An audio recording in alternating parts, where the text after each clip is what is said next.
د لیلې دښتې تراژیدي پیښه چې د افغانستان د معاصر تاریخ په دوو پړاوونو کې له ډېرو ظلمونو او جنایتونو سره مل ده، د 1480 او 1481 کلونو ترمنځ په جوزجان، بلخ او کندوز ولایتونو کې پیښه شوې او په پایله کې د اسلامي امارت د زرګونو مجاهدینو، دیني علماو او عامو خلکو وینې تویې شوې دي.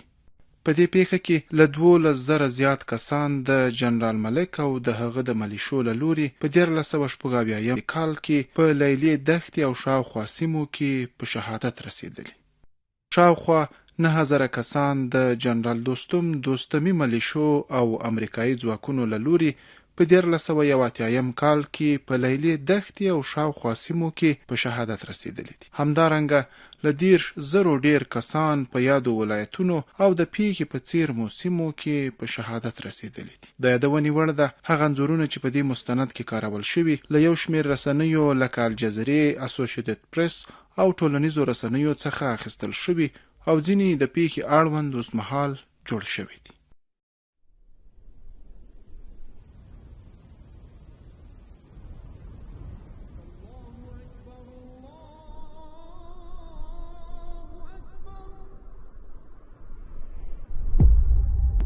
د زرګونو مجاهدینو او بېګناه وګړو په وینو لمبېدلې سیمه.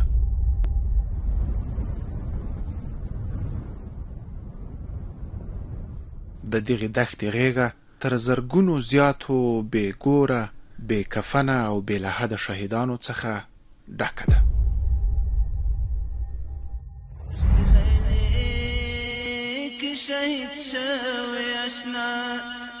نن می یادیږي هغه خپل اشنا، دشت لیلی کې شهید شوی اشنا،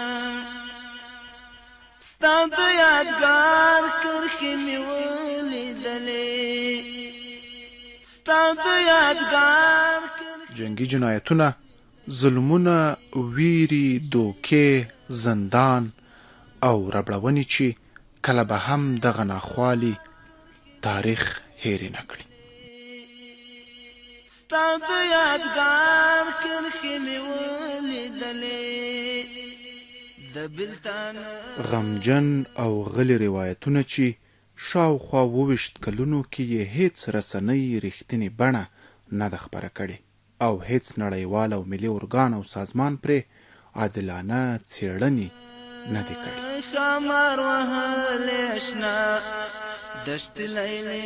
لیلې دښته چې هر لویشت ځای یې خاورو ته د زرګونو مجاهدینو او علماو د سپارلو لیدونکې وه.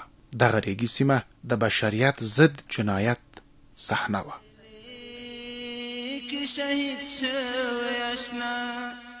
په دوو دورو کې چې 1480 او 1481 کلونه کېږي په لیلې دښته کې د زرګونو بېګناه وګړو وینې تویې شوي.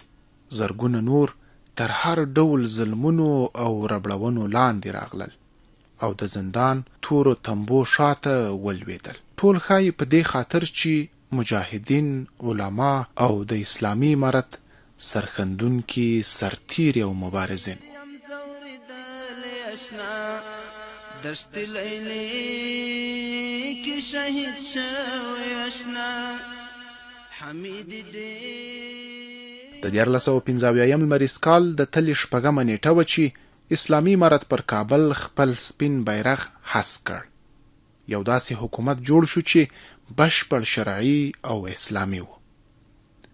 اسلامي امارت په داسې حال کې د هیواد زعامت ته اوږه ورکړه چې هر ولایت او هر سیمه د شر او فساد واکمنۍ لیدونکی وه.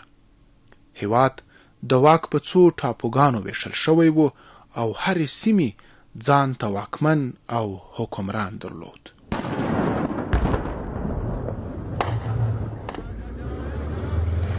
د همدغو ګډوډیو له منځه وړلو او یو پیاوړي مرکزي نظام جوړولو لپاره اسلامي امارت پراخې هڅې پیل کړې وې. د اسلامي امارت مسؤلینو او جنرال ملک ترمنځ د یو پوهاوي پایله کې جنرال ملک ژمن شو چې د اسلامي امارت له ځواکونو سره به یو ځای کیږي. په شمالي ولایتونو کې به د نورو سیمو فتح کولو لپاره هڅې کوي او د شر او فساد لمن ټولولو کې به خپل رول ادا کوي څو هیواد له دغو ناخوالو او ګډوډیو راووځي. اسلامي امارت دغه هڅې هیواد کې د سرتاسري سولې حاکمولو او د مرکزی شرعي نظام پراختیا لپاره پیل کړې وي چې په بدل کې یې زرګونه ککرۍ نظرانه شوي.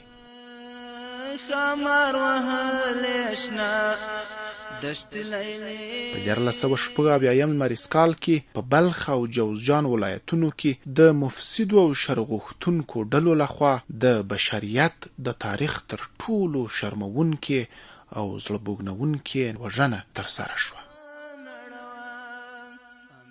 د مستند د لومړۍ برخې پیښې د هغو دریو کسانو له لوري بیانېږي چې په 1478 لمریز کال کې د جنرال ملک د ټګۍ او مکارۍ په پایله کې رامنځته شوي. په دې پیښه کې له 6,000 ډیر کسان شهیدان شوي چې د شپې به په پټه د اوبو په څاګانو او د لیلې دښتې په شاوخوا کې ښخېدل. ښاغلی مولوي اختر محمد مخلص چې هغه مهال د کندهار په هوایي ځواکونو کې په دنده بوخت و او د جګړې په لړ کې ونیول شو او د اسارت له سختې دورې ظلم او جبري کارونو څخه روغ وتلی. ښاغلی حفیظ نورالله انصار چې هغه مهال په پلي ځواکونو کې په کار بوخت او د مذاکره کوونکي پلاوي غړی و. ښاغلی مولوي عبدالواسع ابوالنصر چې هغه مهال کابل کې په پلي ځواکونو کې په کار بوخت و د جګړې په لړ کې ونیول شو. په 1980 کال کې وروسته د اول امارت اسلامي د کامیابی نه چې په 1915 میزان میاشت کې اول امارت کامیاب شو او په 1980 یو کال یا شپږ میاشتې بعد د ثور میاشتې نه نیولې تر جوزا او تر سرطان میاشتو دغه درې میاشتو کې دا پیښې رامنځته شوې. در ولایت کنر در وظیفه بودیم که رادیو اعلان کرد جنرال ملک تسلیم شد و باز کسای خوشحالی کردن، هوای دست کردن، کسای نفل شکرانه خواندن، کسای سجده شکر کردن. باز شب سپاری شد، صبایی ما را خواستن به کابل. عبدالسلام حنفی صاحب خواستن.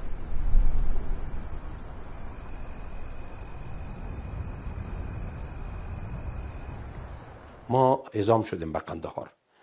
رأس هیئت مولانا عبدالسلام حنفی صاحب بود. امرای مولا صاحب محمد عمر رحمت الله علیه که امیر المؤمنین اسباق ما بودن، امرایشان ملاقات شدیم. شخصیت عالی بسیار خوشحال بودن، رحمت الله علیه بسیار خرسند بودن، از این فتوحات بزرگ استقبال میکردن و باز با ما هدایت دادن و اما مکتوب را هم خواندن، گفتن سیس مکتوب ببرین. یک مکتوب دادن که از ولایت هرات شما موترم بگیرین و چیزی مقدار پیسه هم با خود بگیرین. و ما از اینجا خداحافظی کرده برآمدیم به میدان‌های قندهار.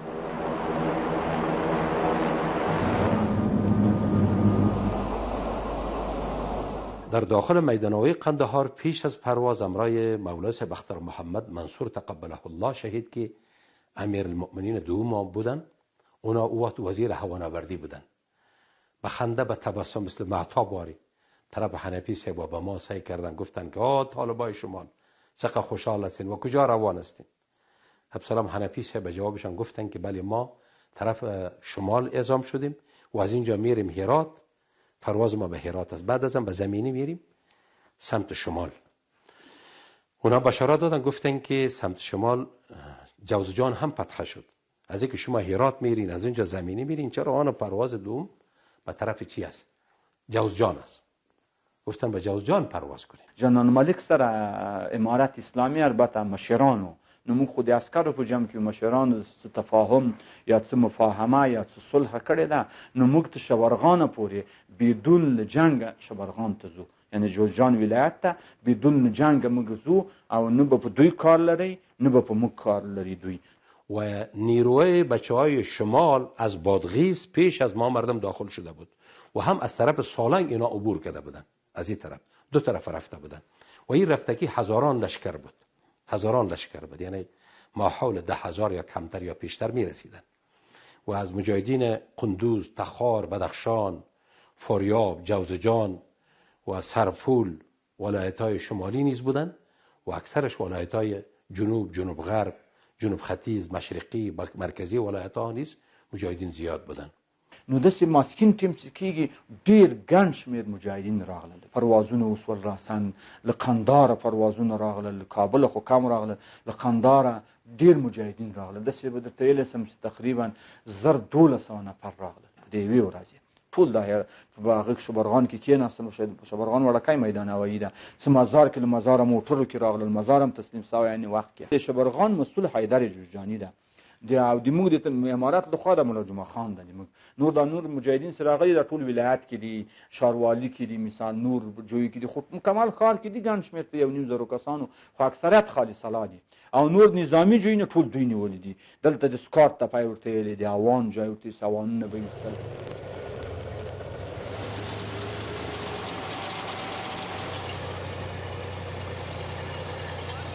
کله چې طالبان مبارکان په دې تعهد باندې ورله چې کله به د جنرال مالک نفر طالبان سره مخ شول، جنرال مالک نفر به ډېر تو درکلی ورته وکړي، طالبان لاسونه به ورمچ کړل. بیا به طالبان ته وویله، طالبان ته به ویل چې څه کول پکار دي، هغه ویل داسې د دوستم پر خوا باندې بس د ځای جنګ پر دوستم باندې کوو. نو دغسې اتفاق طالبانو سره وکړي، مګر پر هغه سربیره باندې بیا جنرال مالک د خپلې وعدې او د خپل قسم څخه واوښتي. هغه چې په ټولو ولایتو کې پر مظلوم طالبانو باندې جنگ شروع کړي، هغه چې ډېر شهیدان او ډېر اسیران او ډېر زخمیان شول. دوستایی که امرای مولوی منصور یا مولوی عبدالسلام حنفی، بعضی بزرگایی که امو رفته بودن اونجا، میگه لحظه به لحظه ما که امرای جنرال ملک و امو جنرالایی که در مجلس بودیم، امی مکتوب مشرتابه امارت اسلامی افغانستان را برشان میخواندیم و برایشان ما گفا را میگفتیم. وضعیت آنها لحظه به لحظه تغییر میشد. وقت تغییر میشد که تلفن برش میآمد. اینجا یک کمیته نبود از طرف مقام شرطابه امارت اسلامی افغانستان، تقریبا مثل ما و عبدالسلام حنفی واری یا مولوی عبدالرحمن فاریابی یا سید منصور مولوی منصور واری یا سید مبشر خان آقا واری، تقریبا 3-4 کمیته اونجا اعزام شده بود. سیاسی و نظامی، بخش استخباراتی، اونجا کسایی بودن. تفاهم بالکل جای داشت که با یک اندک چیز تفاهم میکردن. اونا به تفاهم وقت ندادن، اونا زود اقدام کردن.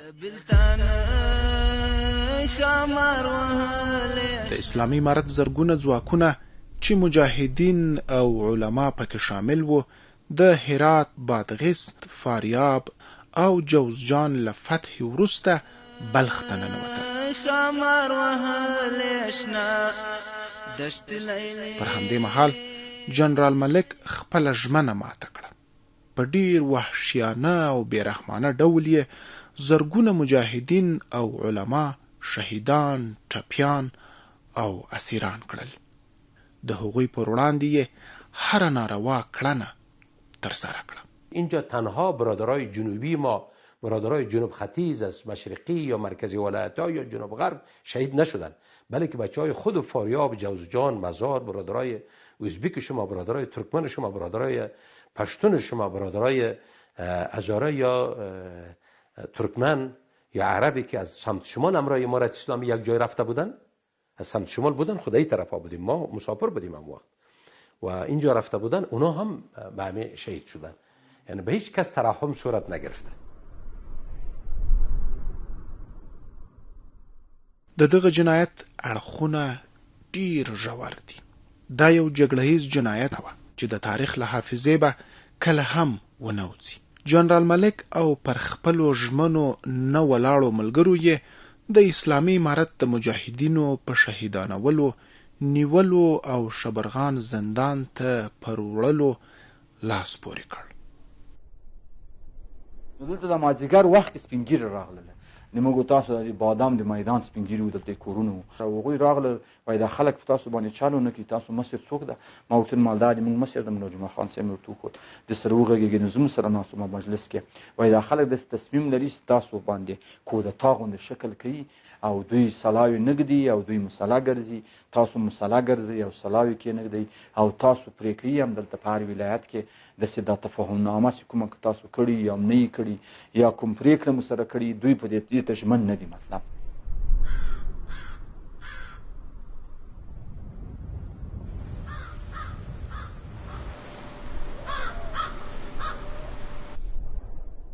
نو مخابرې توالات مرتویل مخابرین مولا اسماعیل نو مولا قاری اسماعیل خط اول سره دوی سره اړیکه ټینګې کړه سره خم چل ده په مازیګر کې ورته وایو هغه سره اړیکه ټینګ کړې وای ولا بصیر سالنګي وای برته اوخته ده او د مقاومت ډلې ته اول ته طالبان په بغلان کې په سالنګو کې امارات مجاهدین سره هغه کړي دي چې خرابې راوستلې چې مجاهدین د خواته د خط پاتې چې خواته او بشیر قوماندان بشیر نیوای د بغلان دلته ختمات سوی ده دا مازیګر کې د مخابرې حالت ته وای مال مزار سره اړیکې ټینګه کستی تقریبا مازیګر اخر د ماخام کیږي د مزار سره اړیکې مخابرې مزار وای مخابره جواب نه راکړي د دې سره قندار سره ټنګي قندار غږ کوي قندار غږو کې اطمینان د مثال مال هرات سره ټینګي کاله بادغیس سره د دې ولایتو سره خو مزار ورتویلې سي ختمات ده او مزار کې برته ملشو په امارات باندې شروع کړي وای امارات مجاهدین نسی یا شهیدانی د جنگ شروع شو چې په تاریخ کې د جنگ نو او دا جنگ شروع شو چې د جزیردارانو مرمۍ د غټو سلاو مرمۍ د دغه اوازونه اورېدل کېدله او د کلاشینکوف په د سکل د اوازونو چا نه اورېد تاسو له کاغذ کې د پټینګ باندې مرمۍ شروع لکه دغه د درود شګي ټول مرمۍ سره روان دي سخت جنگ شروع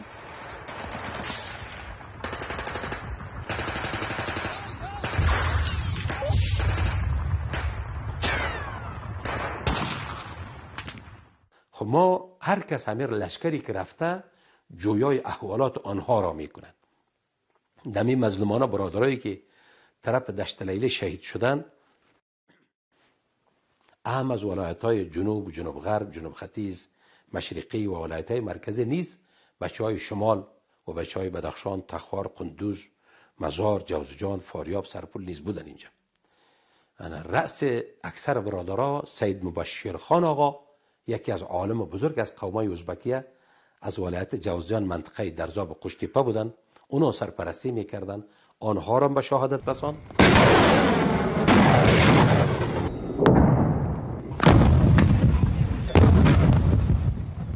ټول شبرغان کې چې په مجاهدینو په موږ باندې شروع راوستل پاسه راکټ هم راتلل اوانونه هم راتلل مثال د پیکا مرمۍ هم راتلې د زیکویاک هم راتلې کلشینکوف هم راتلې د کوم جنس داسکا او هغه اتې خلاص نور دی دې ته نه کته دا انسان د مسلمان د افغان د مسلمان د کنه ده خو له هر خوانه خصوصا د موږ ملګری چې کوم مرکز کې و ځکه موږ ورته معلومه دا جنگي خلک دي او موږ څارلی و په قوارو موږ پیژاندو په نومو موږ پیژاندو نو سدال شبرغان لغورماش نموږ یو ځای وسره تللی و. ما احوالات جویای حنفی سیب که پیش رفتن مولانا عبدالرحمن فاریابی، سید مبشر خان آقا و ملا صاحب محمد عارف، سید صالح و اینا رفقا بودن که ما میکردیم. فقط عمیق معلومات آمد که سید مبشر خان آقا را همراه 60 و چند نفر رفقایش اینا شهید کردن و همین شهدا هستند.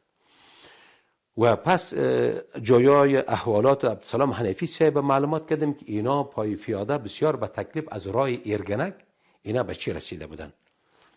طرف قندوز رسیده بودن. بعد از به همراه زخمی بعد از مدت زمان اینا بر کابل برگشتن همراهشان دیدن کردیم. تر سختو ربړونو ظلمونو او وحشیانه کړنو وروسته یې د شپې له مخې د بېګناه بندیانو په شهیدانولو پیل وکړ او د یوې اونۍ په اوږدو کې یې زرګونه مجاهدین شهیدان کړل. شهیدان یې په 9 څاګانو، دښتو او ریګي ساحو کې واچول او ځینې یې ژوندي تر خاورو لاندې کړل.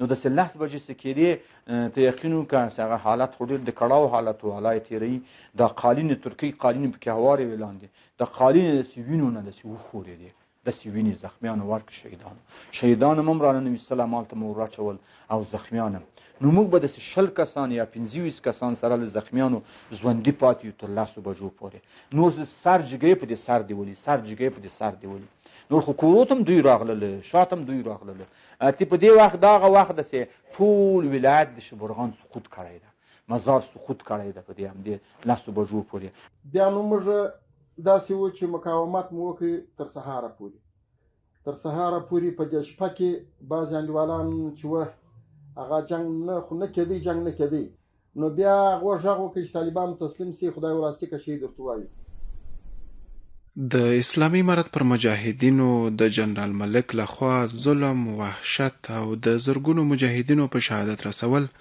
د شر او فساد ډلې پر لمن هغه تور داغ دی چې هیڅ کله به د تاریخ له حافظې پاک نشي. هغه اوله واقعه او حال د دشت لیلی خو په داسې شکل وو چې د امارت اسلامي افغانستان هغه وزیر خارجه په نامه د ملا محمد غوث اخوند وو. هغه د جنرال مالک سره دا حد و پیمان وکړي چې موږ په یو صلح آمیزه توګه تاسې ته درځو او د شمال هغه سیمو ته ځانونه رسوو. کله چې صاحب موږ د مزار ولایت ته رالو او دې خلکو په موږ باندې په درېیمه شپه باندې جنگ شروع کړ. ساعت 3 بجه بود در منطقه مابس فرقه اجدا این همینجا ما مردم رسیدیم. طالبان میدان جنگ شدن میگیره جنگ نچسبه همینجا سر ما مردم جنگ چسبید. نو بیا څوک چې هغه شهیدان سو هغه خو شهیدان سو، څوک چې زخمیان وو او سالمه پاتې سو نو هغه خلکو بیا په خپل کنټرول کې راوستل. بیا یې موږ بوتلو صاحب زندان ته واچولو.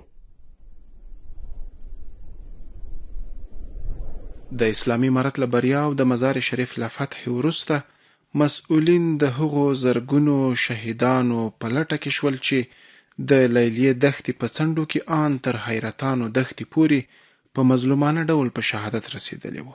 د چا پښې، د چا لاسونه او د چا ټوټه شوي بدنونه په ډلیزو قبرونو کې تر ټنونو خاورو لاندې پیدا او وروسته کندهار ښار ته انتقال او هلته په ډلیز شکل خاورو ته وسپارل شول.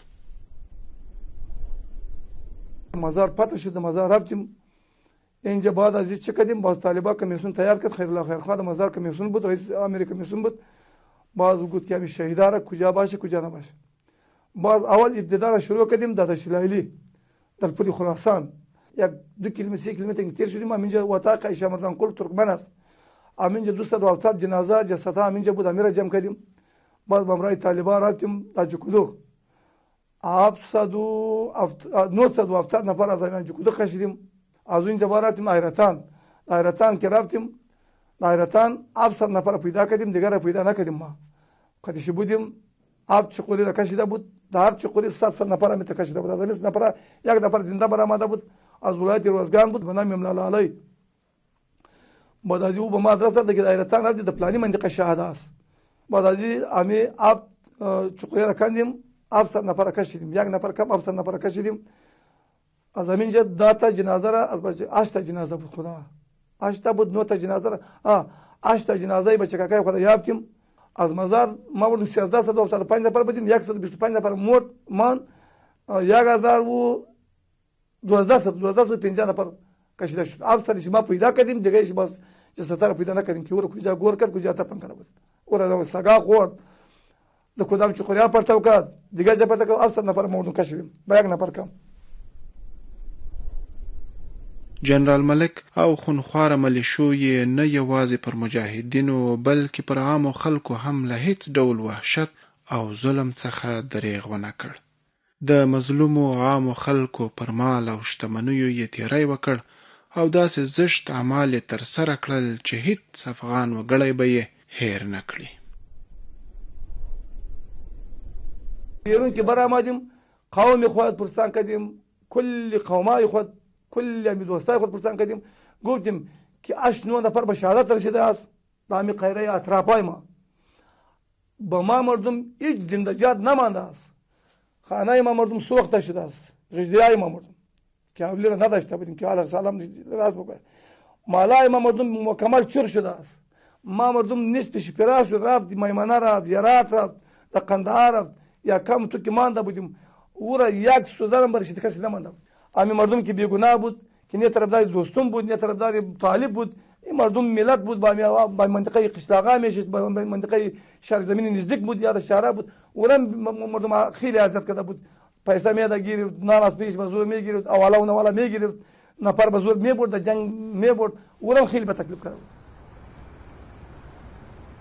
اجیرو ملیشو او خونړیو افرادو په شپه کې اسیران شهیدانول، ځینې ژوندي په څاګانو کې اچول او پر ګولیو یې وشتل. ډېر لږ شمېر مجاهدین له دغه حالت څخه روغ وتلي.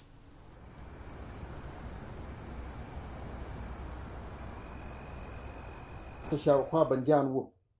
دغه موږ روان کړلو او پر دې هر یو باندې لاس ماشینه نیولې وه چې په دا بازار کې موږ روان کړي وو.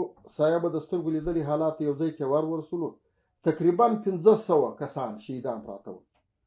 دا راټول کړي وو، یو ځای سره خراج جوړه کړې وه.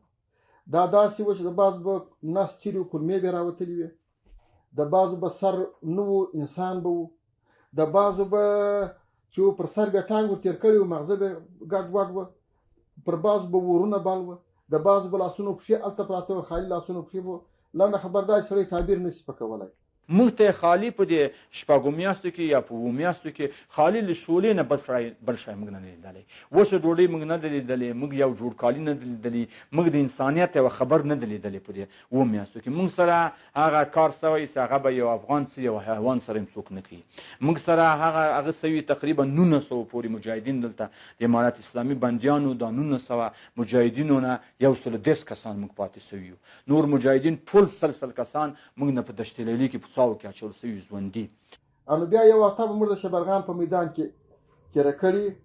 بیا موږ راویستلو د شبرغان د میدانه څخه او بیا یو توقف ځای و. په دې توقف ځای کې تقریبا یو شواروز موږ تېر کړي. شواروز نه نو پوره سار یې ورته راوستلو، ماپښین یې راویستلو. بیا شبرغان په خوا باندې موږ دغه میمنې په خوا باندې بیا موږ انتقال کړو. د میمنې په محبس کې موږ تقریبا 7 میاشتې 10 شپې تېرې کړې. هلته داسې د ظلم ژوند و. د طالبان بیا ویستله او کار به پکې وي. کار چې به پکې دا زنبیل به په لاس ورکړي، هغه ډبرې لوټ پکې کې وړي، ریک پکې کې وړي، زنبیل دی په 2 کسانان باندې پورته کېږي. هلته زنبیل ورته وایي. دلته شاید څوک نه پېژني. دلته دا شی دی لکه د مریض تذکره چې هغه مریض پکې اخیستی شوی و. نو دا به د خاورو ډک کړي، ډېر خاوره به واچول، باره به پورته کړي. هغو چې به پورته کړي شېبه به ویوړو د جلاسو پوستکي به ګوتو ته راغله او پر دې لارې به د زنبیل اخیستی و. کندهغانو پر شروع وه. داسې نه در وسه یې په کندهغان ووهله.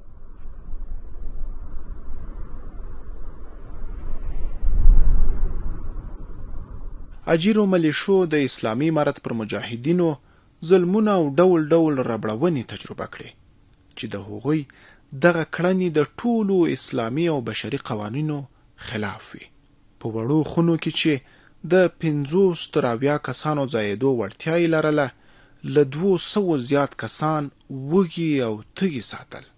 لږ خواړه ورته له څو ورځو وروسته یا اونۍ کې یو ځل ورکول کېدل. د اسیرانو ربړونه او د شپې لخوا شهیدانولو لړۍ روانه وه.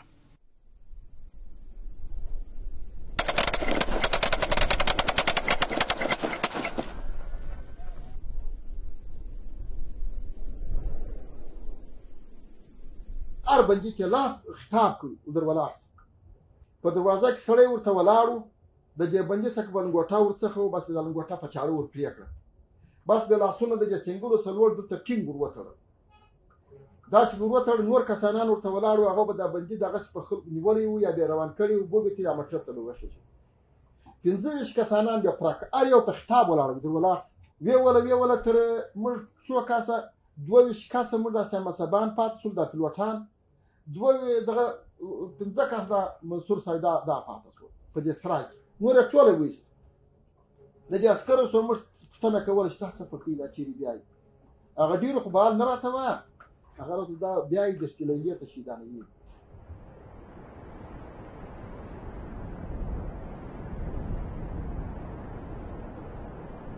د دغو ښکلو دښتو په غېږه کې 2 ځله داسې جنایتونه او ډلهییزې وژنې وشوې چې ساره یې انساني ژوند کې نه پخوا لیدل شوی، نه به اوس ولیدل شي، او نه هم راتلونکي کې داسې څه شونې دي. د اسلامیت او انسانیت دښمنانو د نیواګرو او یرغلګرو امریکایي ځواکونو په مرسته یو ځل بیا بل ستر جنایت او ډلهییزه وژنه ترسره کړه چې معاصر تاریخ کې داسې پیښې او وحشتونه بل هیڅ ځای کې نه دي ترسره شوي.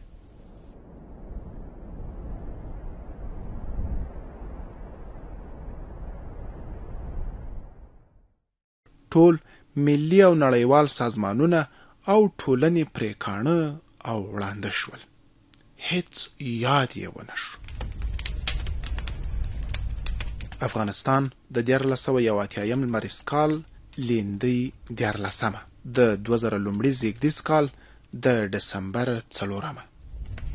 د لیلی دښتې د ویرجنې پیښې د بیانولو پر دوام د هغو 4 مجاهدینو کیسه را اخلو چې په 1481 لمریز کال کې د دوستم ملیشو او امریکایي نیواګرو لخوا نیول شوي وو. په دې پیښه کې نږدې 12,000 کسان شهیدان شوي. دوی د جګړې پر مهال کانتینرونو کې د لیږد پر مهال چې اکسیجن پکې نه و پر ډزو سره شهیدان شوي او د دوستم ملیشو لخوا د لیلی دښتې په شاوخوا کې ښخ شوي. ښاغلی مولوي حیات الله مهاجر فراهي، مولوي عبدالله سرحدي، مولوي محمد طیب او حافظ نور الله انصار په کندوز کې د جګړې پر مهال د جنرال دوستم او امریکایي ځواکونو د مکر او ټګۍ برګۍ په پایله کې نیول شوي د هغه مهال کیسه داسې کوي. په کال 2001 میلادي کې چې کله د امریکا په نیویارک ښار کې په تجارتي مرکز په 11 د سپټمبر کوم برید ترسره شو، امریکایانو د دې برید پړه د القاعده ډلې پر مشر اسامه بن لادن ورواړول. د اسلامي امارت څخه یې د اسامه بن لادن غوښتنه وکړه چې دا موږ ته وسپاري. په هغه وخت کې امارت اسلامي امین المؤمنین ملا محمد عمر مجاهد رحمهم الله بار دا وینا ورته کوله چې موږ محاکم لرو او محاکمو ته آماده یو که څوک له موږ سره خبره کوي، خو چونکې هغو نه غوښتل چې دغه نظام بقا پیدا کړي، دا نظام به د ټولو مسلمانان چې چیرې مظلوم دي د هغو اواز واوري او د هغو پشتیباني به وکوي، نو نه یې غوښتل چې افغانستان په دې حال باندې پرېږدي، نو حمله یې شروع کړه.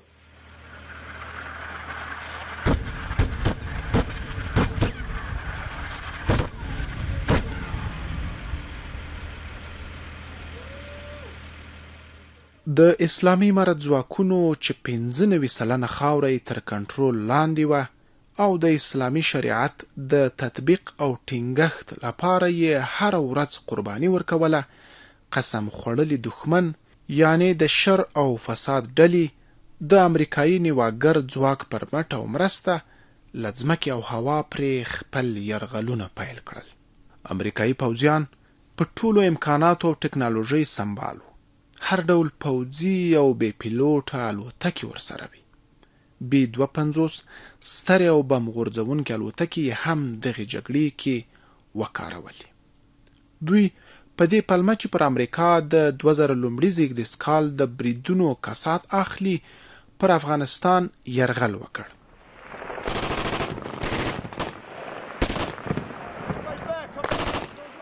کله چې امریکایان راله اول د واره برید د سیابوز یو سیمه ده، په هغه سیابوز پر سیمه باندې یو غټه تیاره راله، دا چې شنې تیارې به جم پورته کېدلې او برته به پکې نستلې.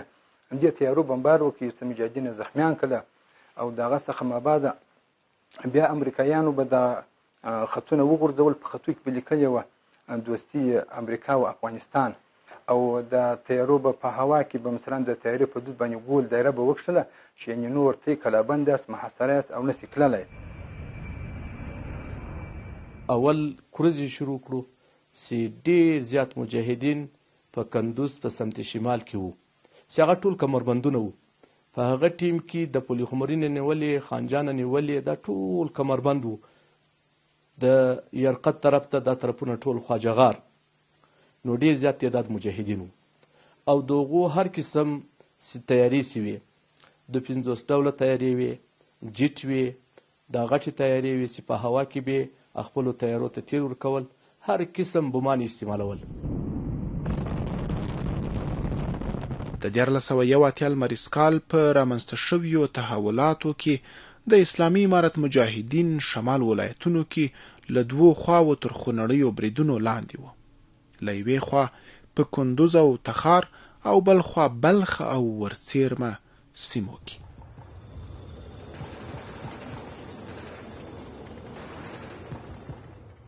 په تخار کې هلته د طالبانو په ډېر غټ شمېر باندې په غټ تعداد باندې کمربند وو، د خوجغار سره نیولې تر ازرباغه پورې او بیا داسې تر پرخار د تنګي پورې، د شیخ بلنګ پورې، د شالدر ولسوالۍ پورې تقریبا د 20,000 مجاهدینو په شاوخوا کې دومره مجاهدین هلته په کمربند کې موجود وله.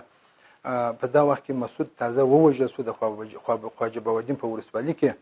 نو د مسعود د پلویانو د قدرت هغه کمبله مخ په ټولېدو. د امیر المؤمنین فرمان و په هغه ټیم کې ټولو مشرانو کشرانو لبیک ورته وو او یو چا هم له جنګه دریغ نه ده کړې. که شهیدېدو که زخمي کېدو لله الحمد ډېر سخت مقاومت یې کولی. نو په دا وخت کې بیا زموږ مشرانو تخار د جنګ دپاره مناسب ځای نه وبالي. تخار یې پرېښوی راله کندوز ته. په کندوز کې هلته ډېر کمربند ورته واچوي د خان آباد پر سیمه د میزان یوایي او د امام صاحب د ولسوالۍ پر طرف باندې. نو هلته جنګونه شروع شوه.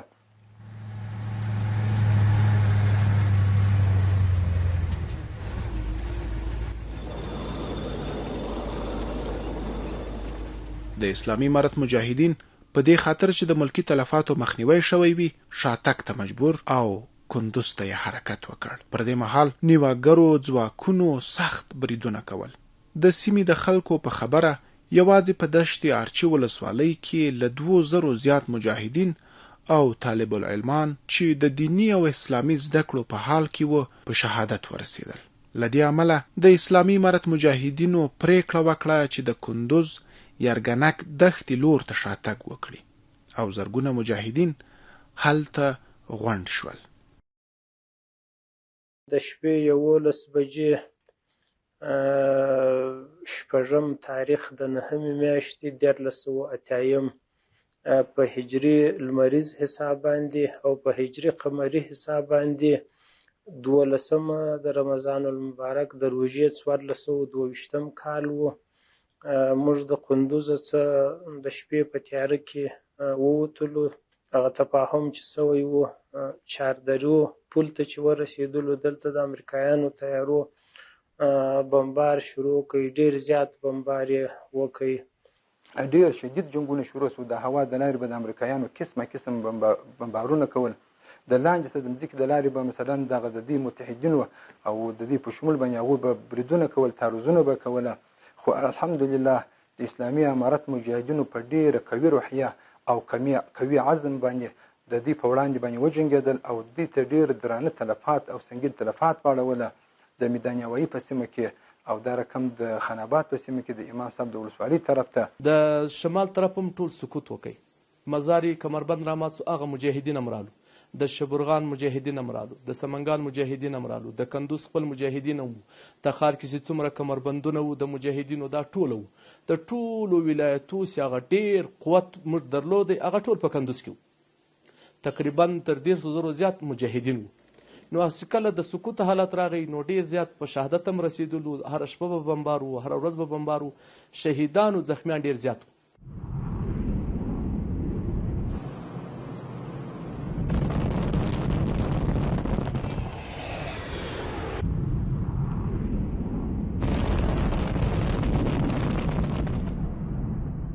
په کندوز کې چې څومره موږ وو تقریبا 1,000 تعداد به وو.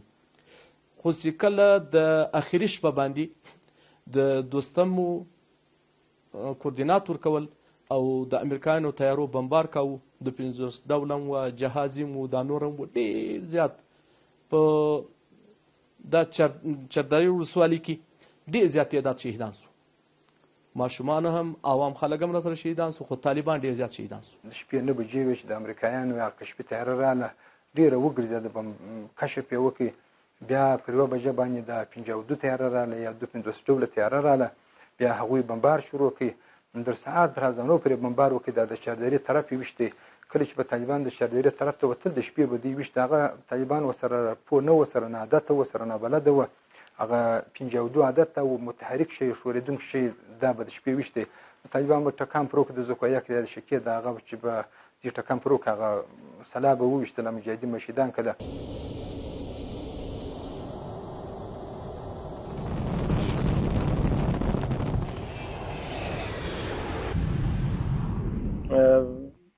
شاوخوا 300 خلک به په شهادت باندې دلته رسېدلي، زخمیان سوي به یې. بیا چې سهار سو هغه شهیدان او زخمیان همالته پاته سول. بیا موږ د یرګنک د دښتې څخه هلته لکه څنګه چې توافق شوی و د دوستم ملیشې وړاندې ولاړې وې، هلته بیا ورسره یو ځای سو. از هوا طیاره میزد، طیارم تقریبا 15-16 رقم طیاره بود، هر قسم نوع، هر نوع طیاره بود و از زمین هم اونا هجوم میکردن. باز مجاهدین خدا خیر بده که مجاهدین امارت اسلامی که جنگ کردن و بعد از آن که به پیش دوستم اینا بروان، اینا فتوا پرسان کردن از علما ایران، باید یادآور شد از امیرالمومنین صاحب اینا معلومات گرفتن که ما چی هدایت میتیم، ما همین وضعیت قرار داریم، زخمی از حد تیر شد، دوا نیست، معالجه نیست، شهیدم از حد تیر شد و این سلاحی که ما به دست داریم به اون نمیرسه، ما چه باید بکنیم؟ امیرالمومنین شاه مولا محمد ما راخون رحمت الله علیه هدایت دادن که شما یک حالتی هستین، یک کسی که دستش در آب است، کسی دستش در آتش است، هر دو برابر نمیشه، شما از علما فتوا بگیرید.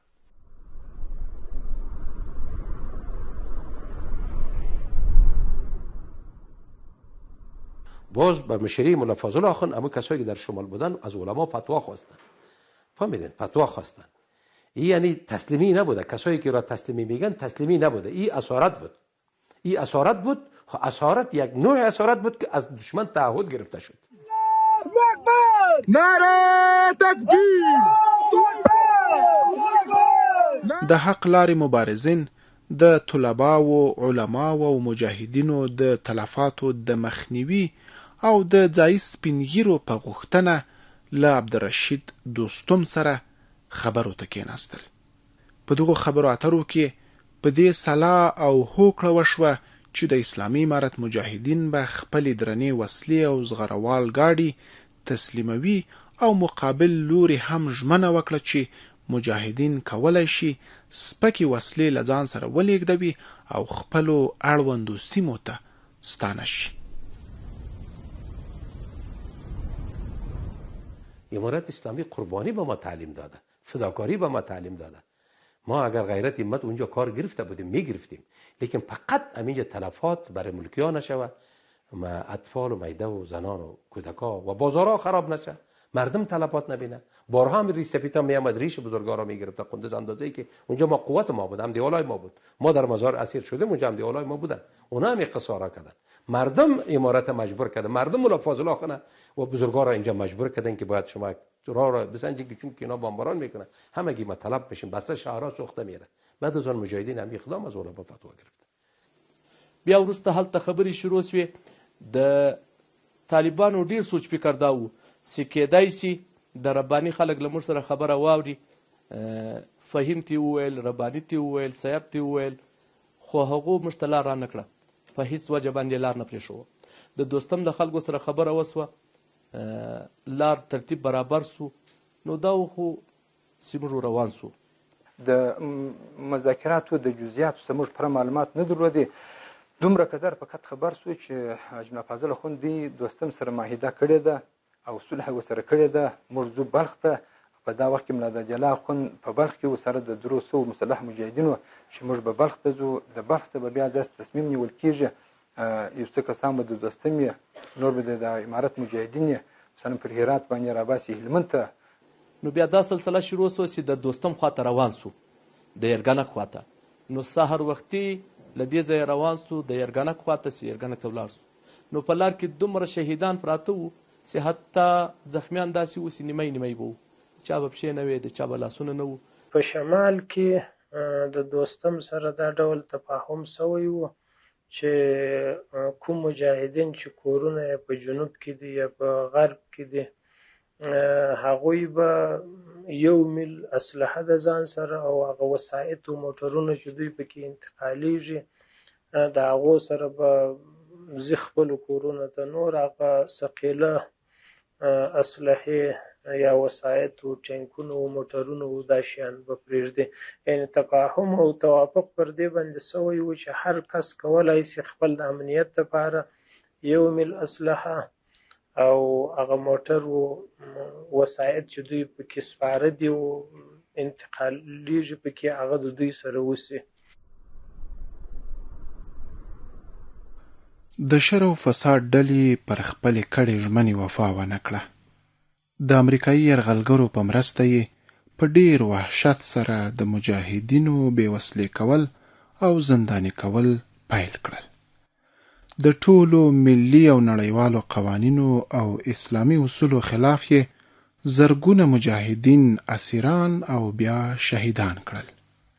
تر دې چې د کندوز ولایت په یرګنک دښته کې پر هغو ملکي وګړو چې هلته میشت وو هم رحم ونه کړ او دوی یې په هر ډول ظلمونو سره شکنجه کړل.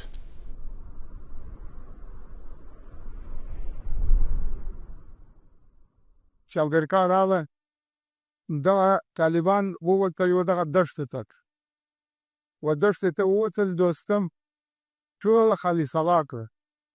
خالي سلا کول یې اخواتې تړل خالي سلا کول یې اخواتې تړل زه دغه ثانیه سړی یم. دا خالي سلا کړه زیاته خلک دا د نوبات په ولس کې پاته سول. هغه چې پاته سو هغه ژوندي پاته سو.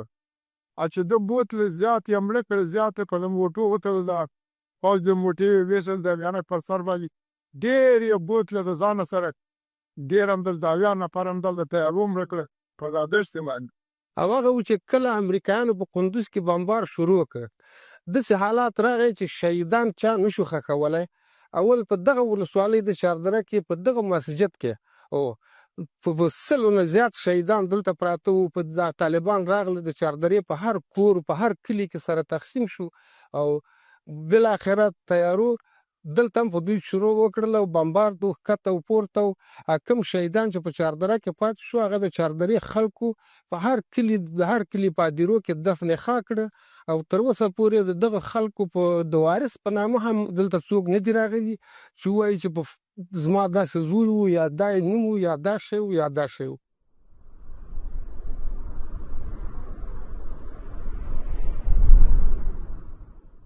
د تسلیمېدو ځای هم د یرګنک څخه چې ورکښته سي دلته یو جر راځي چې کنده غوندې ځای دی دلته ملګري تسلیمول ولر پر سر باندې هم نه تسلیمول. کېدای شي وایي دلته دا مجاهدین وخیږي او دوی پر موږ تعرض وکړي چې دا حالات وویني. نو هلته به ملګري دلته به سراج نه اخیستل بیا به هلته کندې ته شوه کول بیا به هلته موټرو ته خېژول او په دغه ترتیب یې خېژول په دغه ظلم سره دا ملګري خېژول موټرو ته. د دې یرګنک نه افاته ډېره غټه دښته پرته تر مزار شریف پورې. دلته خو عام طور مالدار اوسېږي دا مالدارو خیمې ولاړې کېږدۍ ولاړې.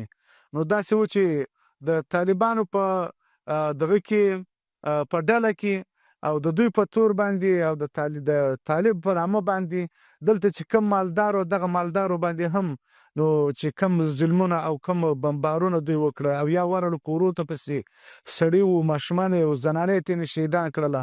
نو هغه هم دغه وخت هم موږ شاهد په دې باندې چې بیا د مالدارو کوم دغه کولې راته قصې او واقعې د دې بیان کړلې چې د دوی ظلم په تر دې حده و چې نر او ښځه او مسؤل او غیر مسؤل کس دا نه پرېښول. الله حقیقت دوی یو قبرستان د مسلمانانو دپاره جوړ کړی و. داسې د پېښه نه وه چې دوی د مسلمانان تېرول دا دلته د ملا صاحب زامن نه وه. دا د امارت کې هم داسې مظلوم بېچاره څخه راغلي وه یا مجاهدینو په نامه ته راغلي چې حتی د یوه کور ته باور مه کوې چې به ته خپله دا معلومېږي د دې ولسوالۍ په مخ یو حوض و دوه ورونو چې د دواړو داسې تازه ژیړې راغلي وې.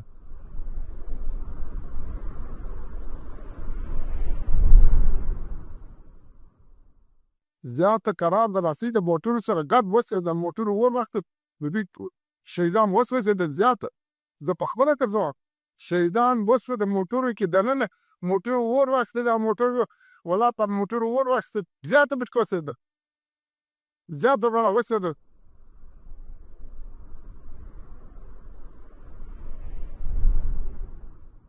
دا اشتلالي کې زه خوره ورسره یم نور سره د الله بل قومندان یخوی د ابوبشم یو وراره و دغه مړی اتلس ورځې هغه پاتې و.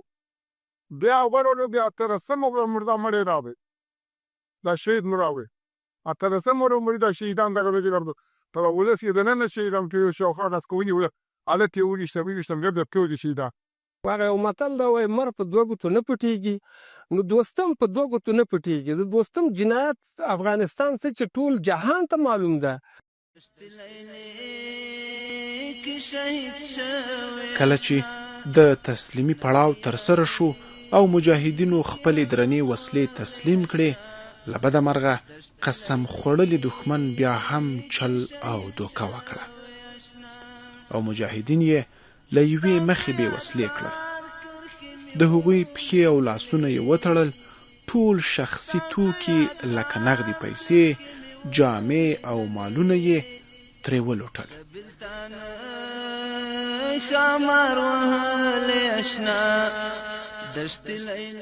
بیا ورسېدلو د ریلګن ساحې ته. په هغه ټیم کې د ټول جنگ سالار سی وو، کومندان سی وو، مشر سی وو، امیر سی وو، د امیر المؤمنین رحمه الله له طرفه ملا فاضل اخوند. نو هغه دا کومنده و چې ټول بزو او د دوستم خواته بیا وروسته چې هر څه پیښې جغبه کېږي. که څه هم د دوستم معاهده دا و چې دا کسان به موږ رسوو تر هراته پورې په امن باندې، خو هغه د معاهدې له موږ سره خلاف وکړي، غدر یې وکړي، دوکه یې وکړه. خو بدبختانه کله چې هلته خبره هغه نهایي وروستي پړاو ته ورسېدل، دوی هغه ټولو شیانو ته شا کړه، هغه تفاهم او توافقنامه یې پرېښول او په غدر و خیانت و درغلۍ باندې ټولې اسلحې د دوی څه واخیستلې. موږ تقریبا د سفر درېیمه ورځ وه، پر دا دښت موږ ډېر تږي شولو. بعضې مجاهدینو به زموږ د موټر د رډیټر اوبه راخلاصولې، دا به څښلې. نو 3 ورځې مې د الله تېر کړې. 4مه ورځ بعد جناب فاضل اخوند و، معاون نورالله نوري صاحب و او ذاکر ملالدوکیم اخوند، دا 3 کسان ورغله. دوستم ته وویل چې دا څنګه مذاکرات یې، څنګه معاهده ده چې نه اوبه راځي نه ډوډۍ دې خاطر نه لار راکوئ، لار مې ماته نیولې ده. نو بیا د هغه دوستم دې دغه راستولو شمک چې طالبان ته وسلایو تسلیم کړي. زموږ بعضې مشران مجاهدین وو لکه ملا شهزاده اخوند او خادم معروف اخوند، هغه ورته وویله چې کومندان شمک ته چې ستا په وینا او ستا په قول باندې موږ سلایو نه تسلیموو، چې تر څو موږ ته جناب فاضل اخوند په خپله امر ونه کړي.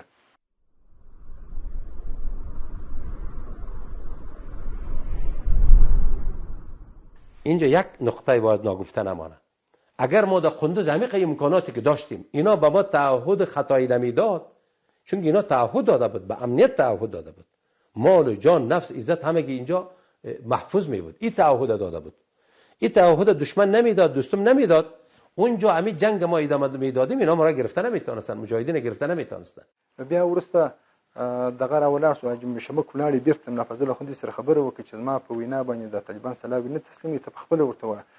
بیا جناب فضل اخوند ملا شهزاده اخوند ته مخبره راوکړه چې صابره سلاوي تسلیم کړي. ملا شهزاده اخوند ورته وویل چې جمله صاحب که دا خبره دوستمیانو یا امریکایانو په تاسو باندې په زور کړې موږ ته غږ وکړي، زموږ سره اوس سلاوي راسره دي، موږ به جنګ پر وکړو، تاسو به راخلاص کړو.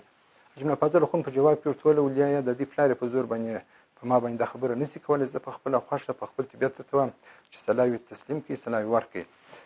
نو بیا موږ سلاوي ورکړلې، هلته کوم خفیفه سلا وه که ثقیله سلا وه که وسایط وه، ټول موږ ته تسلیم کړله، دوی هغه یوړله. نو موږ ته اجازه راکړه چې تاسو راځئ، موږ هلته موټران ولاړ دي، تاسو رسوه.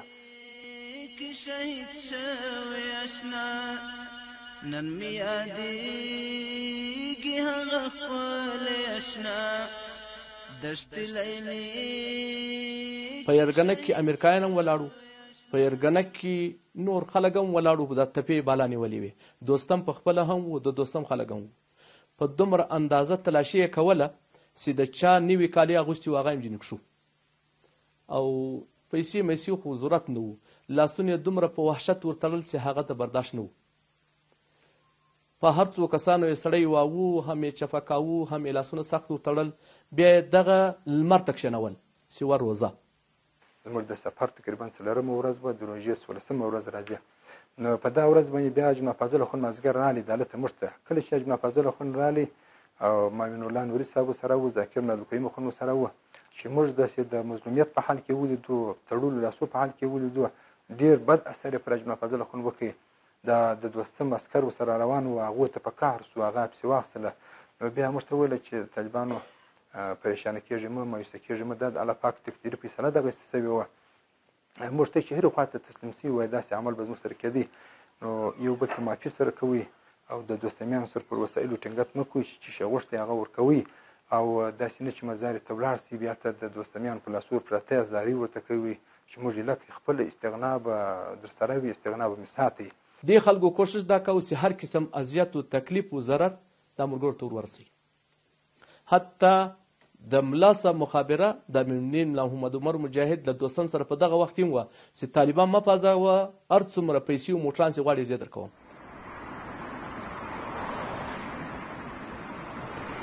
مجاهدین یې په کاماز لاریو کې بلخ ته ولېږدول او په کانتینرونو کې یې د مزار شریف ښار زینی کلا ته انتقال کړل.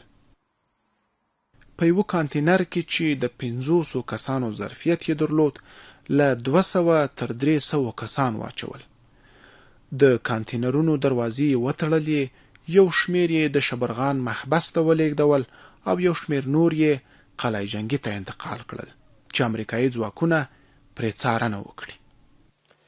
دا ټوله ورځ دلته تړلي، د روزې مبارکه میاشت، بیا شپې بوتلو، یو ډېر لوی غټ کډی و، غار و، په دې کې ټوله کښېنولي وو، لاسونه تړلي وو. بیا یې زخمیان راوړلو په یوه اینو کې، دا غټه اینو هغه پخوا وختو په عمارت کې چلیدلې.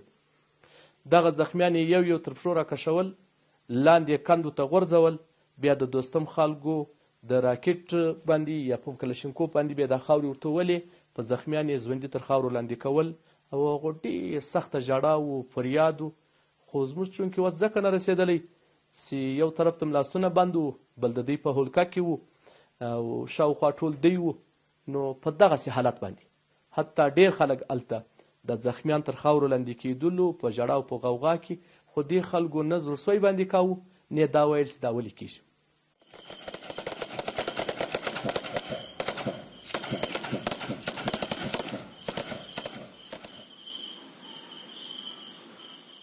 نو موږ شپه دلته په تړلو لاسو په دغه غونډیان په مابین کې تېره کړله. سهار لمانځه ته مې لاسونه خلاص کړله. بیا نو د لمانځو بعد د لمر ختو پر وخت باندې موټران راغله، کمازان موټران، زاړه زاړه کمازان وراله، بس ور وخېژولو. په کوماس کې لاسونه تړلي وو، کومازون ته هر څومره ډېر ډېر کسان خېژول. دا چې په پکې ولاړ وو، دا کوماس به یو خواته بلې خواته کېدی، سړی به ډېر سخت تکلیف کولی. او دا دویمه ورځ شروع ده. یوه شپه یوه ورځ مخکې تېره سوه چې نه چا اوبه لیدل دي نه ډوډۍ، او یوه دا بله ورځ شروع ده. دغه شپه تر مزارې پورې رسېږي. په لارې باندې چې د دوی هر څومره له وسه کېږي وهل ټکول، هغه د دوی خپل کار. بیا چې تر مزار رسېږي، په مزار کې بیا 300 کسان، 350 کسان چې د دوی خوښه یې کومازان په زور په دا لوی لوی کارتینرانو کې خالي کوي، چې په هغه کې نه بیا اوبه شته نه هوا شته، یو څه هم نشته، چې اکثریت ملګري په هغه کې د بېهوشي په حالت کې وو او بېهوشه پراته وو.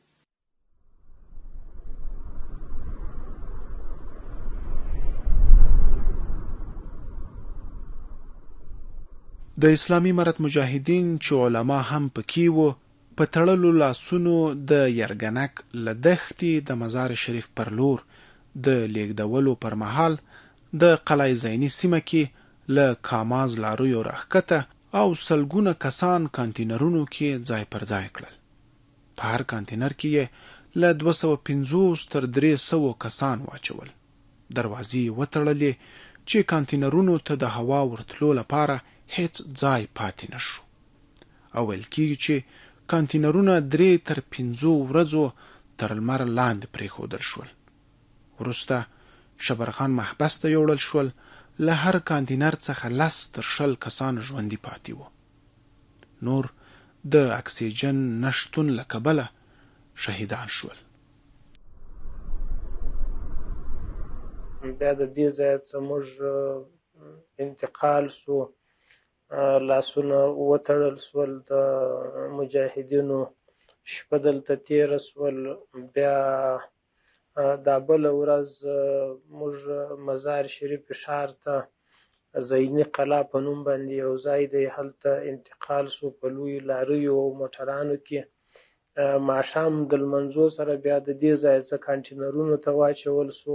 کانټینرونه هوا یې بالکل بنده وه، تنفس نه پکې کېده، اکسیجن پکې کم و. نو بیا لږ د یو څو دقیقو دپاره زه خپله په هوښ کې وم، بیا وروسته بېهوشه سوی یم، نه یم خبر سوی په ځان باندې. په دا وخت کې بعضې طالبانو تلاوت کوي، چا ذکر کوي، چا دعا کوله، بعضو وصیت کوي چې زه د فلاني زوی د فلاني ځام که زه شهید شوم زما قریبان خبر کوي، او زما خپله سورت یاسین، سورت رحمان، سورت واقع مې وایي. بس دوی درې دعاوې مې وکړې دا دعا وکړم یا الله رب العزته داسې مې وساته لکه تا چې ابراهیم علیه السلام د نمرود په اور کې وساتې، یا الله داسې مې وساته لکه تا چې یونس علیه السلام د ماهي په نس کې وساتې، یا الله داسې مې وساته لکه تا چې یوسف علیه السلام د کنعان په څاه کې وساتې.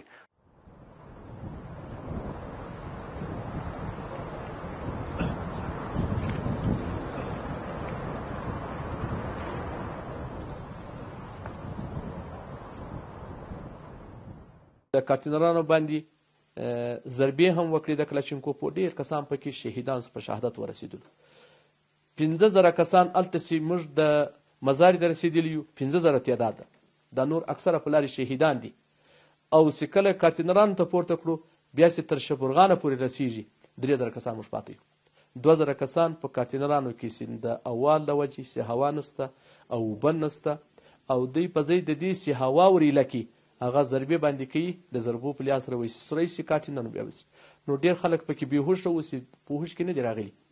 هلته چې بیا ورسېدلو له هر کارتینره چې څو کسان به معمولي شورېدلو هغه به یې راکښته کړلو، نور یې دغسې کارتینر جنډه کولی، بیرته یې وړلو، دشت لیلې ته یې غورځول، چیرې یې غورځول، هلته یې غورځول. دا رقم یې په شهادت رسول. د ورځې 10 بجې وې شاوخوا چې بیا په هوش کې رالو چې کوم ملګري زموږ سره په کانټینر کې وو، کېدلی شي 1,500 کسانو په تعداد کې شمیر وو، هغه ډېر شهیدان سوي وو، موږ پر مړو په شهیدانو باندې پراته وو او ډېره تنده وه، ډېر تږي وو. نو بیا 3 بجې شاوخوا باندې هغه شبرغان محبس ته موټر ودرول سو کانټینر، او څوک چې ژوندي وو هغه ځینې راشوه سول.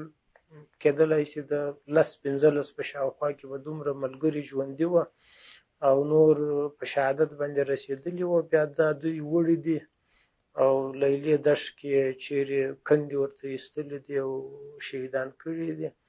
دا هغه کانټینر و چې زه پکې وم، داسې نو په لسګونو موارد نور موجود وو.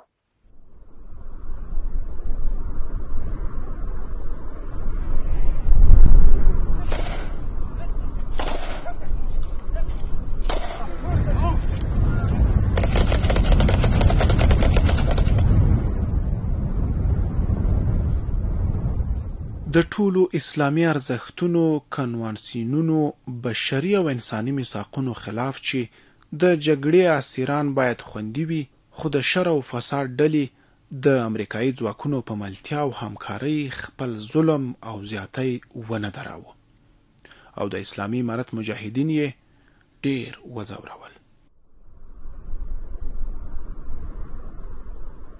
تقریبا هلته چې موږ ورسېدلو د شبرغان محبس ته 3,000 کسان، هغه هم په داسې حالاتو کې چې اکثره بېهوشه وو چې راکښته به سو وروسته څوکه پوښت. او په شبرغان کې په دومره حالت باندې وحشت وو چې په یوه کوټه کې به 180 کسان وو، حتی د پښو د غځولو ځای نه وو، د ویدېدلو ځای نه وو، ټول به په ناست وو او هیڅ قسم اوبه یې د لاسو پرېمینځلو دپاره نه ورکولې. حتی د اوبو څښلو دپاره به دومره قدر راوړلی چې هغه به ډېر په تکلیف باندې گزاره باندې کېدله. تر ټولو غټه شکنجه دا وه چې هلته ډوډۍ نه وو، خوراک او څښاک نه وو. حتی تر 3 میاشتې پورې موږ دومره اوبه پیدا نه کړې چې خپل لاسونه ووینځو، او ډوډۍ یې ډېره کمه راکول، څو شپې یې خو هېڅ رانه کړل. بیا یې لږ شوله هغه وریجې په ورغوي کې راکول. نو دا تر ټولو غټه شکنجه وه. حتی داسې خلک به وو چې وزن به 100 کیلو 80 کیلو، هغه به 40-45 کیلو د بې وزن راشوه سوی وو. نو تر ټولو غټه شکنجه هغه د ډوډۍ وه، د خوراک د نه شتون وه. همدا ډول په ځینو مواردو کې هغه بیا د وهلو لاندې هم ځینې خلک په شهادت باندې ورسول سول. او خاورې دونه اندازې ته خاورې وې چې هر ملګری په دا خاورو کې ناست و، تیمم د یوه د بل په ملا باندې چې به تیمم واوه د یې دوړه به ځینې پورته کېدله په داسې حالاتو. او ډوډۍ یې په شواروز کې بیخي کمه، دومره کمه شورا به په لاس کې ورکوله، هغه به هم د بس کېدو نه وه. غمازه کور دی الله ونړوه، غمازه کور دی الله ونړوه، امین.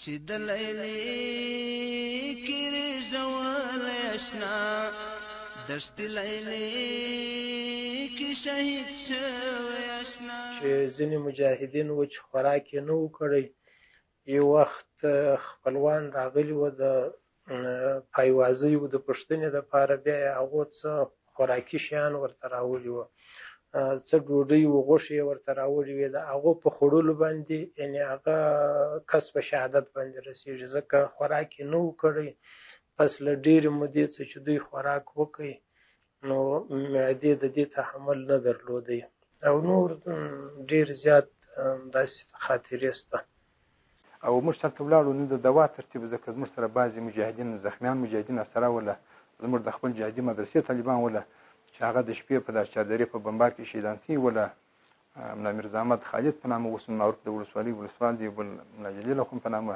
د فراه د ولایت وله د دې مجاهدینو پښې خرابې شولې حتی داسې په تکلیف وه موږ ته به ویل چې موږ مړه مې کړو چم راوکړي یو علاج راوکړي داسې پښې تورې شوې خرابې شولې خو علاج داخلو نه پکاوی په دغه محبس کې امریکایانو خپل تحقیق کاوه د دې جاسوسان ګرځېدلو چې د طالبانو مشران په نقشه کې او بیا یوسي ګونتنامو ته او هر بندي تقریبا په 25,000 ډالر دوستم باندې خرڅاو په امریکایانو باندې نو تقریبا 21 کسانې د طالبان نه دوستم ورکړو امریکایانو ته چې ګونتنامو ته انتقال کړي هلته هغه غټې تیلې ورسره کولې لاسونه یې وربندولو بیا انتقال کول کندهار ته له کندهار بیا ګونتنامو ته شهید شوی آشنا نن می یادېږي هغه ښکلی آشنا دشت لیلی کې شهید شوی آشنا او یو شی باید زه اضافه کړم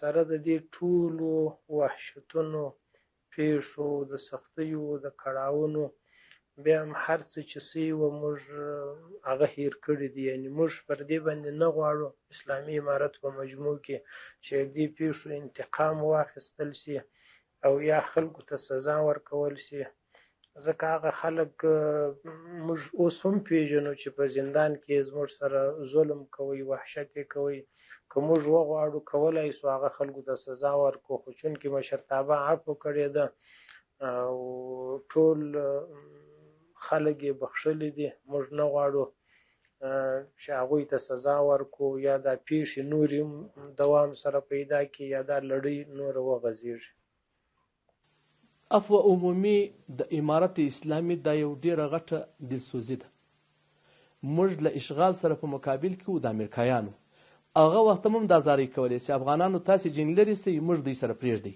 زموږ مقصد چې د امریکایان دي خارجیان دي کفار دي چې هغه له مابینه یوسو په هغه وخت کې د امارت اسلامي جهاد و جنگ د افغانانو په مقابل کې نه و او اوس یې عفو عمومي اعلان کړه دې عفو عمومي ته هر کشر مشر لبیک وایي که امیر المؤمنین دا نن چې هغه کم خلک له موږ سره سخت جنګېدلو او زموږ شهیدانو باندې پټرول توولو او اور یې ورکوو په لنجرانو پورې تړل تکلیفونه یې ورکول چې دا نن یې راولي او موږ هم حفاظت کوو هم یې حمایت کوو هم یې لحاظ کوو هم په نظر کې هم دا نه راولو چې دا یو وخت له موږ سره دښمني کړې ده بلکې د امیر امر ته ټول هم لبیک وایو هم ویلی ده هم دغې ورته آماده یو هېڅ چا سره نه دښمني کوو ځکه دا زموږ دښمني یوازې د الله د رضا دپاره وه نو چې هغه دین د الله راغی نور شخصي دښمني نه چا سره لرو نه ورته اراده لرو دا چې الله پاک پر افغانانو باندې یو ستر انعام او احسان وکړي چې اشغال پای ته ورسېدی او قومي کیسې سمتي و مذهبي کیسې ټولې ختمې شوې په ملک کې سرتاسري امنیت تامین شو او الحمدلله افغانستان د اقتصاد د پلوه د پرمختګ په حال کې دی نو موږ نور د افغانستان جوړ غواړو په افغانستان کې وحدت غواړو یووالی غواړو د افغانستان ترقي و آبادي غواړو نور نه موږ په افغانستان کې د جنگ غوښتونکي یو او نه د انتقام اراده لرو چې د چا څخه انتقام واخلو بالکل عفو اما کسایی که کردن متوجه هستین اکثر بزرگایشان همینجاست رفتگی از کرزی صاحب بالا نباشن از دکتر عبدالله صاحب که بالا نباشن کسایی که رفتن هم ما تحت همینا بود اینا اینجا هستن حتی اشرف غنی هم بیا اینجا همین زندگی بکنه امارت اسلامی عفو کرده ما عفو کردیم اگر ما خوب مجرم ما را میبینیم خیرادا میبینیم تویا میبینیم عروسیا میبینیم حتی بعض وقتا به یک دسترخوان میشیم ما بد طرفشان سعی نمیکنیم میگیم که چه خدمت کنیم همین تو هم گفتیم زما فکر باندې که سړی وګوري د افغانستان تاریخ په افغانستان په تاریخ کې چې څه غمیزې راغلي دي خو د چلیلې غمیزه چې د تر هغو غمیزو تر سابقه غمیزو غټه غمیزه وه او دا غمیزه داسې غمیزه وه چې د هر قوم د هرې منطقې د هرې ژبې د هرې طبقې خلک هغه په شهادت باندې ورسېدل. بدبختانه که در طول 20 ساله که جمهوریت بود و همون مدافعین حقوق بشر در افغانستان حاکم بودن اونا یاد از این جنایت ها نکردن. نه تنها که یاد نکردن بلکه عاملین آنها و پستای بزرگ دولتی اونا جای به جای شدن. ما سازمان داشتیم به نام دفاع از حقوق بشر که تمام افراد اشخاصی که در اون سازمان اونا جای به جای شده بدن افراد بدن که امی جنایت اونا خودشان مرتکب شده بدن. هغه کړۍ او هغه مؤسسات چې د بشر د حقوقو چیغې وهي دوی د بشر د حق دپاره کار نه کوي، دوی د شخصي ګټو دپاره کار کوي، دوی پروژې اخلي، دوی هغه چې د بشر وایي چې د امریکا په قاموس کې هغې ته بشر وویل شي، هغه چې د بشر وایي چې اروپایان او د هغوی دار دوستۍ تایید کړي. که دا جنایتونه په نور هیوادونو کې شوي وای واقعا یو شور به راپورته کړی و. شهید شوی اشنا نن می یادېږي هغه خپل امارت دې کسانو ته عفوه کړې ده. واقعا دا ډېر ستر شهامت ده، ډېر ستر زغم ده او ډېر ستر قرباني ده چې په دې هره پیښه کې په قوي ګمان د مزار په لومبنۍ پیښه کې د شبرغان په لومبنۍ پیښه کې د 10,000 کسانو په شاوخوا کې شهیدان شو. همدومره د 2,000 کسانو په شاوخوا کې په دوهم ځل یعنې د امریکایانو په واسطه د امارت د سقوط په شبو کې دوباره بیا شهیدان شو. په کنټینرونو باندې ډزې وشوې. اوسنی حالات موږ ګورو امارت عفوه کړې ده خو بیا هم هغه خلک چې دي هغه په مخالفتو کې ولاړ دي، مخالفتو ته خلک سوقوي، مخالفتو ته خلک غواړي، مخالفتو جمع جماعت غټوي. نو زه فکر کوم چې د امارت خو ډېر ښه مهرباني ولطفو خو د هغه خلکو سره زما فکر باندې تر اوسه پورې هغه لطف نشته چې هغه امارت وکړي باید چې دوی هم هغه لطف کړی وای چې خپل خدای ته دوی راجع کسي ووایي او د خدای په حضور باندې توبه کښلې وای چې موږ امارت ته د ګورو مردون لوی جرم وکړي. خو بیا هم علاوه پر دې باندې دا یوازې د دشت لیلې جرم نه و، د وروسته ته امریکایانو د راتګ وروسته هم ډېر خلک په شهادت باندې ورسېدلی وو، کوم تنابوت یې یوړله، دلې بندیان کړله. خو بیا هم علاوه پر دغه دواړو جرمو باندې هغه خلک دې ته تر اوسه پورې تیار سوي نه دي چې هغه دا ووایي چې ولا امارت خو ډېر لوی کار وکړي. نو دوی د امارت د دې عفوې څخه سوء استفاده کوي. نو دا چې دا جنایتکاران معاف کېږي دې ته نه ګورو چې د دوی نژاد څوک و، د دوی قوم څوک و، د دوی سیمه څوک وه، د دوی دین او د دوی مذهب کوم یو ده، په عمومي عفوه ورته کېږي په همدې خاطر باندې چې افغانان په د ملي وحدت دپاره کار وشي، په یو ټغر باندې سره راغونډ شي، تبعیض د منځه لاړ شي. په دې کې دا تفکیک نه دی شوی چې د دې قوم اوسېدونکي د دې قوم اتباع دا معاف دي، د دې قوم اتباع معاف نه دي.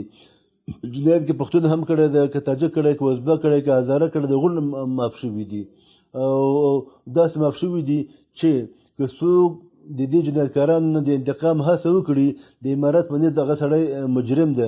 دا د ملي وحدت دپاره د ملي یووالي دپاره واقعا ستر ګام ده.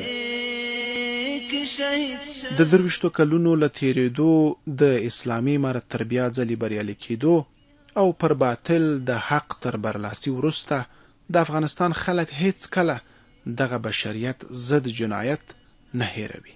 که څه هم د نړیوالې توطیې او نیواک پر مهال په اصطلاح د بشر حقونو مدافعانو هڅه وکړه پر دغه ستر جنایت پرده واچوي، خو داسې څه ترسره نه شول او د حق لارې نعره یو ځل بیا اوچته اسلامي نظام واکمن او د دغې سترې غمیزې یادونه وشوه. د بلتان خمار وهل اشنا دشت لیلی کش شهید شوی اشنا غمازه کور دی الله و نړوا غمازه کور دی الله و نړوا. ملي رادیو ټلویزیون د لیلیې دښتې تراژیدي په برخه کې یوه کوچنۍ هڅه وکړه او په دې اړه یې د یو مستند په جوړولو سره د لیلیې دښتې تراژیدي یوه وړه برخه وڅېړله. هیوادوال په دې برخه کې ټولو ملي او نړیوالو رسنیو او سازمانونو څخه غوښتنه کوي چې د دې ستر بشري جنایت د لا ښه څېړلو لپاره څېړنیز راپورونه او مستندونه جوړ او خپل رسنیز رسالت ترسره کړي.